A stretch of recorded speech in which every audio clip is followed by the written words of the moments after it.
اور اگر میرا راز ولا والقیت سری فوق میت لقام بقدرت المولا تعالی کہ وہ آگ جو ہے وہ میت جو ہے اللہ کے حکم سے زندہ ہو جائے. وہ فرماتے ہیں کہ جنوں کے لیے شیخ، انسانوں کے لیے شیخ، ملائکہ کے لیے شیخ، اور میں سب کا شیخ. ہر دن سورج نہیں نکلتا جب تک کہ میری بارگاہ میں آ کے وہ سلام وہ ہفتہ نہیں گزرتا، وہ مہینہ نہیں گزرتا، وہ سال نہیں گزرتا. باد توحید کے مت والوں، شمع رسالت کے پروانوں، غوث و خواجہ و رضا کے دیوانوں، السلام علیکم ورحمۃ اللہ وبرکاتہ. الحمد للہ نحمده ونستعینه ونستغفره ونؤمن به ونتوکل علیہ ونعوذ باللہ من شرور انفسنا ومن سیئات اعمالنا من یهده اللہ فلا مضل له ومن يضلله فلا هادي له ونشهد ان لا اله الا الله وحده لا شريك له ونشهد ان سيدنا محمدا عبده ورسوله. اما بعد فاعوذ باللہ من الشیطان الرجیم. بسم اللہ الرحمن الرحیم.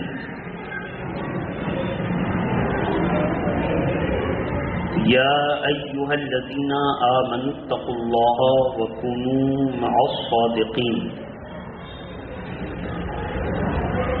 وقال اللہ تبارک وتعالی فی القرآن المجید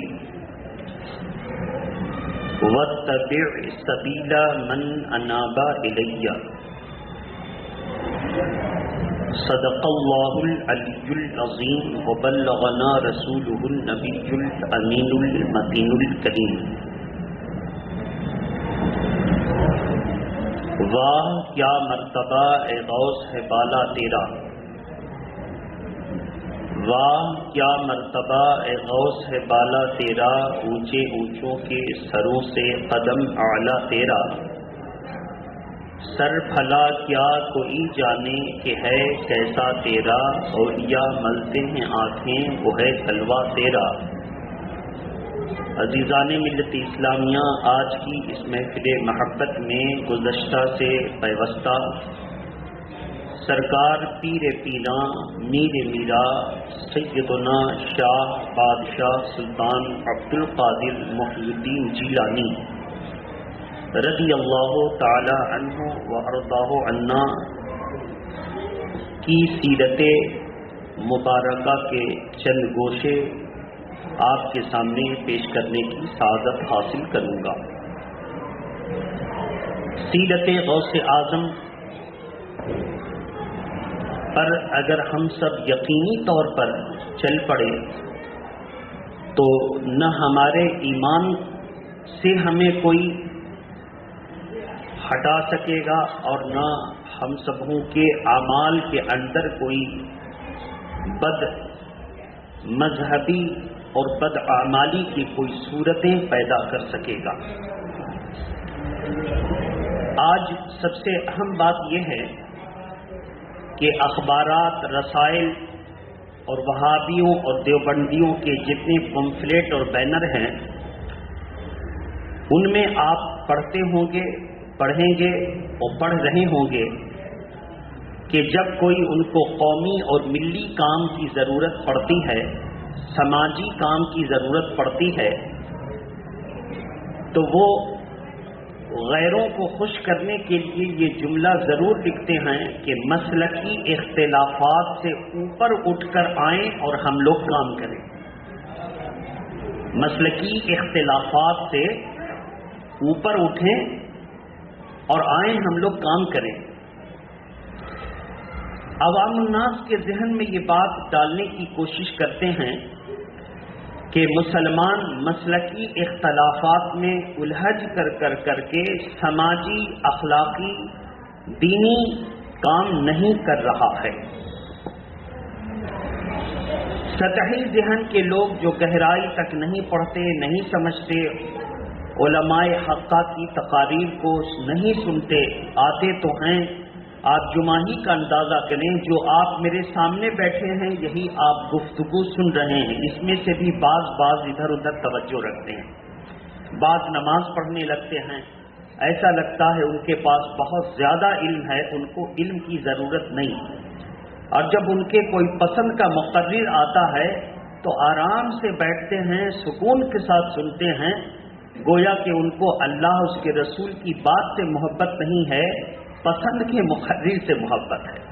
یہ ذہن آپ دیکھتے ہوں گے۔ بعض لوگوں کے ساتھ تو خیر وقت کی کمی ہے، وہ آئے ہی اس وقت ہیں تو سنت ادا کر لیتے ہیں، ان کے ساتھ کوئی معاملہ نہیں، لیکن کچھ لوگ جان بوجھ کر آئیں گے اسی وقت جب تقریر شروع ہوگی اور سنتیں پڑھیں گے، کیونکہ ان کو تو مخصوص مقرر ہی کو سننا ہے۔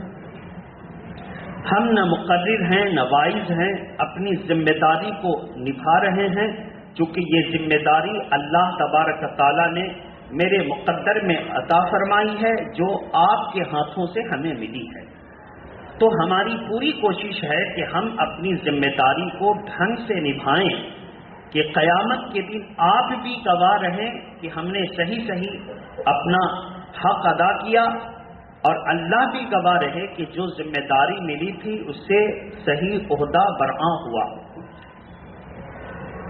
مسلکی اختلافات کہہ دینے کو تو آسان ہے، لیکن اسی کے پس پردہ میں بدعقیدگی کو پھیلانا ہے۔ مسلکی اختلافات ہم اہل سنت و جماعت بریلوی مذہب کے لوگ اس میں جاتے ہی نہیں ہیں۔ اب دیکھیں کیسے نہیں جاتے ہیں۔ ہمارے پاس مستند دلیل یہ ہے کہ ہم لوگ حنفی ہیں، امام اعظم ابو حنیفہ نعمان ابن ثابت جو مشہور قول کے مطابق 150 ہجری میں پیدا ہوئے، اور ایک روایت میں 80 ہجری میں پیدا ہوئے، اور 150 ہجری میں وصال فرمایا۔ ہم ان کے مقلد ہیں۔ مقلد شخصی کا مطلب کیا ہوتا ہے؟ مقلد کا مطلب یہ ہوتا ہے کہ ہم اور آپ براہ راست، ہم اور آپ تو کیا، بڑے بڑے پیر، اب کتنے بڑے پیر، ہم ایک بڑے پیر کا نام لیتے ہیں، سرکار خواجہ خواجگاں خواجہ معین الدین چشتی اجمیری حسن سنجری کے پاس کیا علم کم تھا؟ کیا ان کی معلومات کم تھی؟ لیکن فخر سے کہیے وہ بھی امام اعظم کی تقلید کرنے کا اعلان کر رہے ہیں۔ آپ سمجھ کر کے دیکھیے کہ تقلید کی کتنی ضرورت ہے، تقلید کی کتنی ضرورت ہے، کہ ہر طرح سے علم بھرے پورے ہونے کے بعد بھی سرکار غریب نواز حنفی مسلک کے پاسبان اور علم بردار ہیں، پاسبان بھی ہیں، حفاظت کرنے والے، اور علم بردار بھی ہیں، اعلانیہ ان کی تقلید کرنے والے، جھنڈا اٹھانے والے۔ تو اس سے ہم اور آپ فخر سے مسلک کے اختلافات کے اعلان اور ان کے نعروں کی خوبصورتی میں نہ جا کر سرکار غریب نواز کے نقش قدم پر چلیں، حنفی ہیں حنفی بنے رہیں، اسی میں عافیت ہے۔ جب اتنے بڑے امام جن کو امام الہند کہا جاتا ہے، بولیے امام الہند، جب وہ امام اعظم کے مقلد ہیں تو ہم سب کی بلکہ پوری دنیا کے مسلمانوں کی، موجودہ مسلمانوں کی حیثیت کیا ہے؟ تو ہم لوگوں کو اگر قرآن اور حدیث سے براہ راست کوئی مسئلے کا علم نہ ہو تو ہم دیکھیں کہ غریب نواز کا طریقہ کیا ہے، جو طریقہ ان کا ہے وہ ہمارا ہونا چاہیے۔ اسی میں آپ کے ایمان و عمل کی حفاظت ہے۔ درود شریف پڑھیں، اللہم صلی علی سیدنا شفینا حبیبنا مولانا محمد وعلی آلہ و اصحابہ وبارک وسلم صلاۃ و سلاما علیک یا رسول اللہ۔ اور مسلکی اختلافات سے اوپر اٹھ کر آئیے ہم کام کریں، یہ تو سننے میں بڑا اچھا لگتا ہے، مگر اصل میں اس میں لوگوں کو بد عقیدہ بنانا ہے، اصل میں لوگوں کو صلح کلی بنانا ہے کہ آؤ سب کو لے کر کے ہم اپنے ایمان کو ملیامید کر دیں اور تم بھی ملیامید کر دو۔ مثلا آپ دیکھیں گے طاہر القادری، یہ شخص 1980 میں جب تقریریں کرتا تھا، اس وقت تاج الشریعہ نے اس کے بارے میں پیشین گوئی فرمائی تھی کہ اس کی تقریر کا جو انداز ہے، ڈر ہے کہ یہ گمراہ نہ ہو جائے۔ کیسی تقریریں کرتا تھا؟ وہ امام اعظم کے فتوے پر انگلی اٹھاتا تھا اور پھر بعد میں سر جھکاتا، لوگوں کو دیکھتا ماحول خراب ہو رہا ہے تو کہتا میں امام اعظم ابو حنیفہ کا سچا جانشین، اور ایک جھوٹا خواب کر دیتا، میں سویا تھا تو امام اعظم نے میرے سر پر اپنا امامہ رکھا تو ہاتھ رکھا وغیرہ وغیرہ۔ عوام اس کے اس ڈھکوسلے میں پھر آ جاتی اور جو شک شبہ پیدا ہو رہا تھا دور ہو جاتا۔ اس وقت سرکار تاج الشریعہ نے فرمایا تھا یہ شخص گمراہ ہوگا۔ کیوں فرمایا تھا؟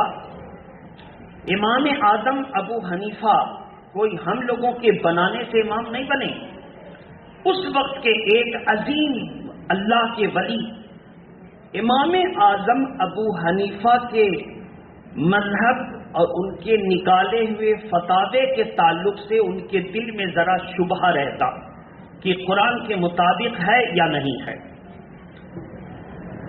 تو چونکہ وہ وصال الی اللہ کر چکے تھے، یعنی اللہ تک پہنچ چکے تھے، انہوں نے ایک دن مراقبہ کیا کہ سمجھیں کہ امام اعظم ابو حنیفہ واقعی حضور صلی اللہ تعالی علیہ وسلم کے دین کو پھیلا رہے ہیں یا اپنی رائے سے کام لیتے ہیں، اپنی عقل سے کام لیتے ہیں۔ اللہ کے پیارے نبی صلی اللہ تعالی وسلم کو انہوں نے خواب میں دیکھا، زیارت کی، کہیے سبحان اللہ۔ دیکھا کہ اللہ کے پیارے نبی صلی اللہ تعالی وسلم نے ایک بوڑھے کو اپنی گود میں اٹھا رکھا ہے، جیسے کوئی بچہ کو اپنی گود میں لے کر شفقت کرتا ہے، پیار کرتا ہے۔ حیرت میں پڑے، پوچھا کہ علیک الصلاۃ والسلام یا رسول اللہ، آپ اس ضعیف کو پیار کر رہے ہیں؟ کہا ہاں۔ کس کو خواب میں دکھایا؟ جو امام اعظم ابو حنیفہ سے اتنی عقیدت نہیں رکھتے تھے۔ یہاں تو پیر کے تلوے چاٹنے والے مرید خواب دیکھتے ہیں اور خوش ہو کر دوسروں کو بیان کرتے ہیں، وہ تلوے چاٹنے والوں میں سے نہیں تھے۔ تو انہوں نے کہا حضور یہ کون ہیں آپ ان پر اتنا شفقت فرماتے ہیں؟ کہا کہ یہ وہ ہیں جن کی تحقیق سے میرا دین زندہ ہوا، جن کی تحقیق سے میرا دین زندہ ہوا، اور میری ایک سنت مر رہی تھی، اس نے اس سنت کو، ان سنتوں کو زندہ کیا۔ میری سنتیں مر رہی تھی، اس نے ان تمام طریقوں کو زندہ کیا، اور اسے پہچانو، اس کی اتباع کرو، اسی میں تمہارے ایمان و عمل کی حفاظت ہے۔ کہا حضور یہ کون ہیں؟ کہا یہی تو مسلمانوں کے امام نعمان ابن ثابت، جو مسلمانوں کے امام امام اعظم ابو حنیفہ ہیں۔ فرماتے ہیں میں بیدار ہوا، میرے دل سے تمام قدورتیں چھٹ گئیں، اور پھر میں نے ان کے وہ مسئلے جس کے بارے میں میرے دل میں کچھ کھٹک تھی، میں نے دوبارہ پڑھنا شروع کیا۔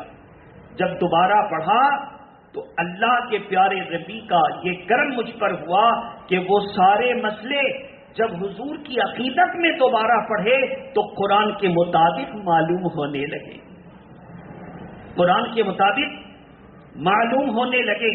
میں نے رجوع کیا، توبہ کیا۔ آپ اندازہ کریں تو اگر آپ کو کوئی کہے کہ یہ حنفی، شافعی، حنبلی، مالکی، یہ سب کیا ڈھکوسلے میں پڑے ہو، تو آپ اپنا عقیدہ خراب نہ کریں، بلکہ کہیں او ظالم تو ظالم ہے۔ جب میرے سرکار غریب نواز اتنا علم ہو کر وہ امام اعظم ابو حنیفہ کے مقلد ہیں تو ہم کو تو سرکار غریب نواز سے بھی دور کر رہا ہے، رسول اللہ کے طریقے سے بھی دور کر رہا ہے، اور مسلمانوں کے امام سے بھی دور کر رہا ہے۔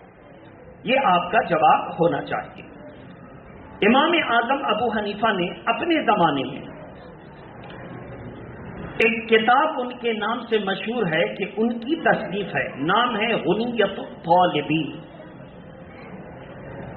غنیت الطالبین میں سرکار امام غوث اعظم نے 525 ہجری کے قریب جو لکھی، اس میں اس وقت مسلمانوں میں 70 فرقہ لکھا۔ کتنے فرقے؟ مسلمانوں میں 70 فرقے پیدا ہو چکے۔ یہ تمام فرقے غلط ہیں، ایک ہی فرقہ حق پر ہے جسے اہل سنت و جماعت کہا جاتا ہے، جس کو سمجھنے کے لیے حنفی، مالکی، حنبلی اور شافعی کہا جاتا ہے۔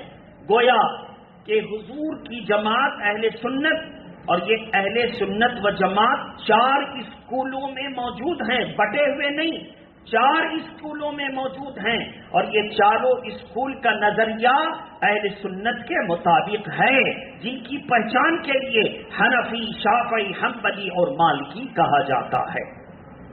چاروں حق پر ہیں۔ اب سوچئے، ہم لوگ ہیں حنفی، اور بڑی عقیدت سے ہم سرکار غوث اعظم کی یاد مناتے ہیں۔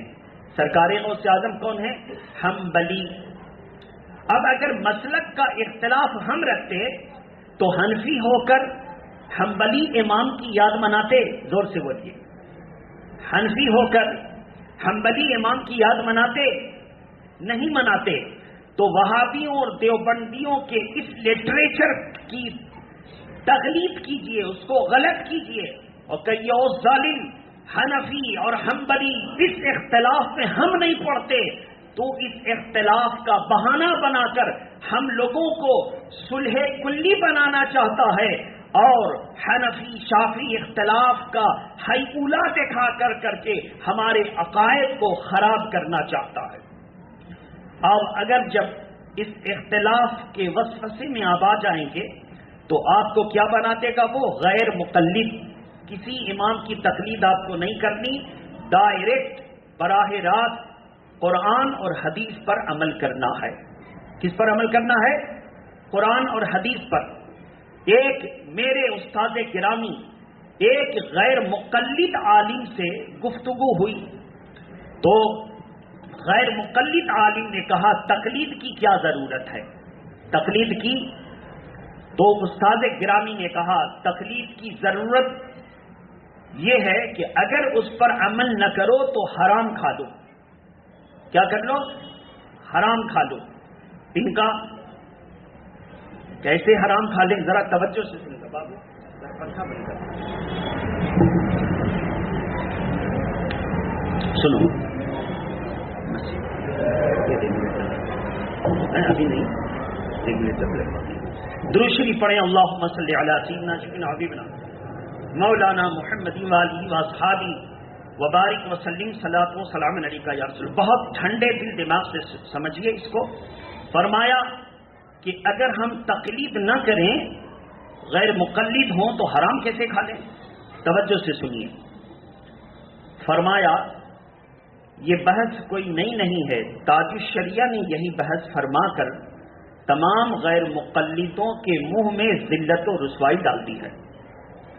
کہا کہ ہر بات تو آپ تاج الشریعہ کے سامنے آپ لوگ انہی کی نسبت لے جاتے ہیں۔ کہا کیوں نہ لے جائیں، اگر ڈٹ کر میدان عمل میں کسی نے ہم سب کے ایمان و اعمال کی حفاظت فرمائی ہے تو وہ اعلیٰ حضرت ہی کی خانقاہ ہو سکتی ہے، کیوں نہ لے جائیں؟ آؤ ان کی کتابوں میں دیکھو۔ فرمایا بہت توجہ سے سنیں گے۔ کہا کہ سنو، تم کہتے ہو صرف قرآن اور حدیث ہمارے لیے کافی ہے، کسی امام کی ضرورت نہیں۔ تو پہلے ہم قرآن پر چلیں۔ پارہ نمبر 15، کون سا پارہ؟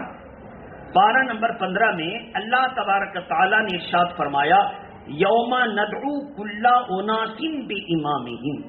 تاج الشریعہ نے اس کی یہ تحقیق فرمائی کہ اس کا ترجمہ ہے کہ کل قیامت کے دن اللہ تبارک و تعالی قوموں کو ان کے امام کے ساتھ اٹھائے گا. زور سے کہیے سبحان اللہ. قوموں کو ان کے امام کے ساتھ اٹھائے گا. تو پوچھا کہ حضرت امام کا نام کون؟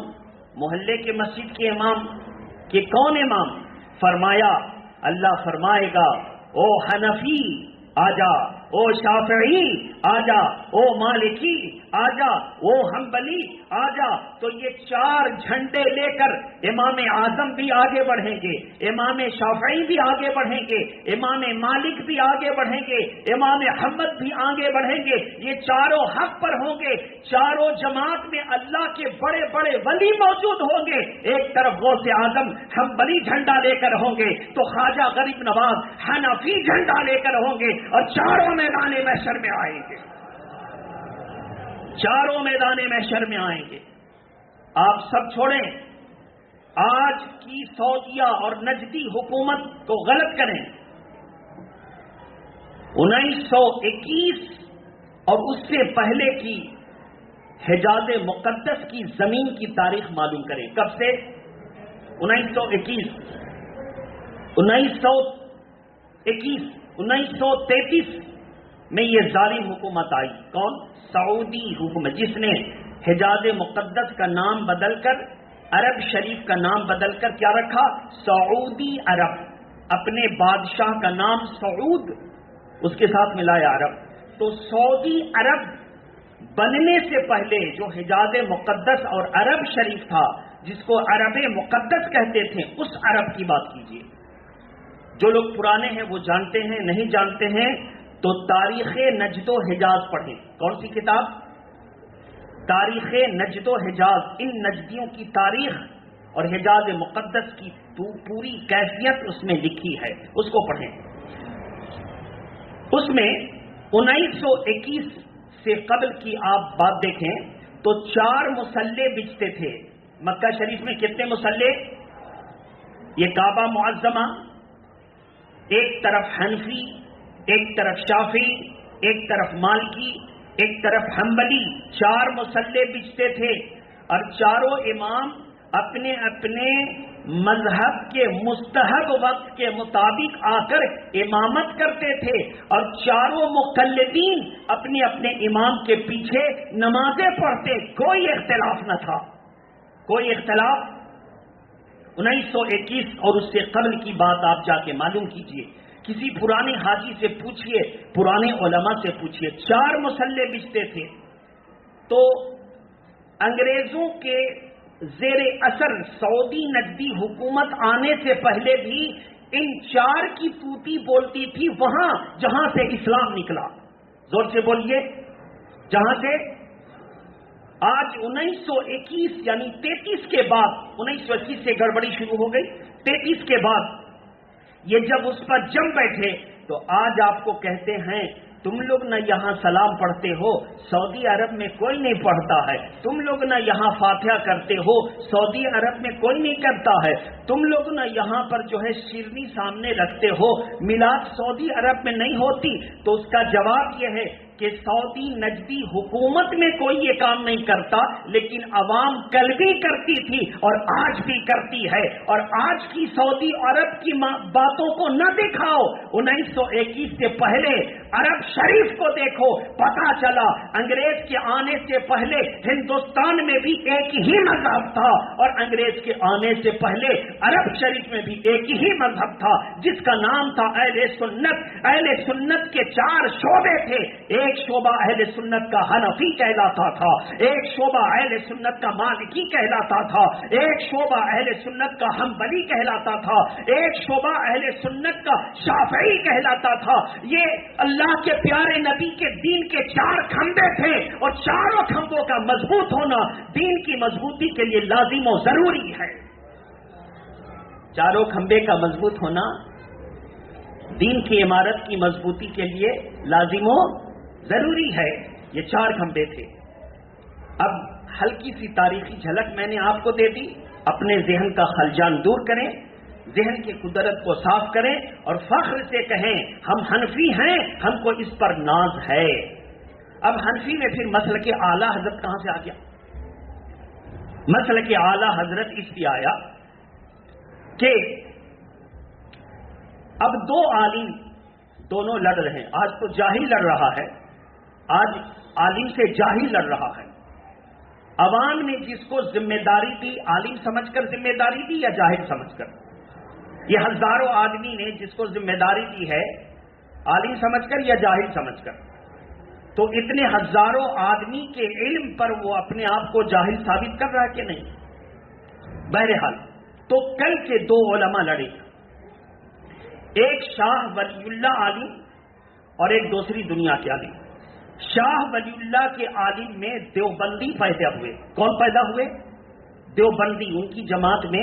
دیکھیے، شاہ ولی اللہ کے گروہ میں دو جماعت پیدا ہوئی، ایک دیوبندی ایک وہابی۔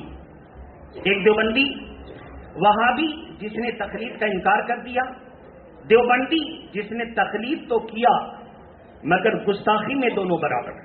گستاخی میں وہابی بھی نبی کا گستاخ اور دیوبندی بھی نبی کا گستاخ، عقیدہ دونوں کا ایک جیسا، لیکن عمل ایک کا غیر مقلد ہوا، یہاں بھی ہاتھ باندھتا ہاتھ جھاڑتا، اور ایک ہم ہی لوگوں کی طرح نماز پڑھتا۔ زور سے بولیے۔ اب جب ایک عالم ہم ہی لوگوں کی طرح سارا کام کرتا تو ضرورت پڑی نا کہ ان دونوں حنفی میں اصل حنفی کون ہے؟ زور سے بولیے۔ ان دونوں حنفیوں میں اصل حنفی کون ہے؟ تو امام احمد رضا فاضل بریلوی کو اللہ نے اصل حنفی کا امام بنا کر اٹھایا اور کہا کہ اصل حنفی وہی ہے جو امام احمد رضا کے مسلک پر چلے، جو ان کے طریقے پر چلے۔ اب یہاں چھوڑیے، عرب شریف میں جب کوئی عالم جاتا، وہاں کے علماء ملتے، کہا انڈیا سے آئے ہو؟ کہا ہاں۔ اچھا انڈیا سے آئے ہو تو بریلی شریف کو جانتے ہو؟ کہا ہاں۔ وہ کہتے ہیں کہ ہم اب اہل عرب علماء کا یہ طریقہ ہو گیا کہ جب ہندوستان، پاکستان، بنگلہ دیش، برما، رنگون سے کوئی آتا تو پہلے ہم پوچھتے کہ تم عالم ہو، امام احمد رضا کو جانتے ہو؟ امام احمد رضا کا نام اگر سنتا اور چہرہ کھل جاتا تو ہم سمجھ لیتے کہ یہ حنفی اصلی ہے، اور چہرہ مرجھا جاتا تو سمجھ لیتے یہ حنفی دیوبندی ہے۔ بات سمجھ میں آ گئی؟ تو امام احمد رضا کے مسلک کو اس سے پیدا کیا گیا تاکہ اصلی حنفی کی پہچان ہو جائے۔ بڑے بڑے علماء نے کہا اگر امام احمد رضا بریلی شریف میں پیدا نہ ہوتے تو حنفیت مٹ جاتی، حنفی مذہب ختم ہو جاتا۔ اور بڑے بڑے بزرگان دین اولیاء کرام نے کہا اگر سرکار غوث اعظم حنبلی مذہب کو نہ قبول کرتے تو حنبلی مذہب کمزور ہو جاتا۔ آپ نے دیکھا نا کمزوری، سرکار غوث اعظم تشریف لا رہے ہیں، ایک بوڑھے نے پکارا، او عبد القادر، او محی الدین جیلانی، آ مجھے سہارا دے۔ اس بوڑھے کو سہارا دیا، بوڑھا جوان تندرست عالم کی صورت میں بن گیا۔ تو سرکار غوث اعظم نے پوچھا یہ کیا ہوا؟ ابھی تو ضعیف و ناتواں کمزور، ابھی طاقتور اور نوجوان۔ کہا حضور میں امتثالی صورت میں یعنی مثالی صورت میں میں آپ کے نانا، آپ کے نبی کا دین ہوں۔ امت نے مجھے کمزور کر دیا اور آپ نے مجھے سہارا دے کر طاقتور کر دیا، تو یہ اس بات کا فال ہے کہ اللہ آپ کے ذریعے آپ کے نانا، آپ کے پیارے نبی کے دین کو پھر تندرست و نوجوان فرما دے گا، ہے نا؟ اس لیے میرے محترم بزرگ اور دوستو، آپ غلط اور صحیح کو سمجھنے کی کوشش کیجئے، غلط راستے پر مت چلیے۔ آپ میں سے کسی سے اگر معاملہ نہیں بنتا تو اپنا ایمان نہ خراب کرے، عمل خراب نہ کرے، جو من میں آئے کرے مگر ایمان و عمل بچا کر۔ مثلا اگر ایک بھائی کو ایک بھائی سے دشمنی ہے تو اس دشمنی کا یہ مطلب نہیں کہ غیر مسلم کے ہاں جا کر پوجا کرنا شروع کر دے اور اس کو مروانے کے لیے غیر مسلم سے دوستی کر لے اور یہ کہے کہ یہی سب کچھ ہمارے ہیں۔ نہیں، تو دشمنی کی وجہ سے اپنا ایمان کیوں خراب کرے گا؟ دشمنی ہے، ایمان و عمل کی حفاظت سب کی ذمہ داری ہے۔ انشاءاللہ تعالی سیرت طیبہ پر پھر ہم اگلے جمعہ ہی گفتگو کریں گے اگر وقت ملا۔ وآخر دعوانا ان الحمدللہ رب العالمین۔ السلام علیکم ورحمۃ اللہ وبرکاتہ۔ کھڑے ہو جائیں اور صفیں درست کر لیں۔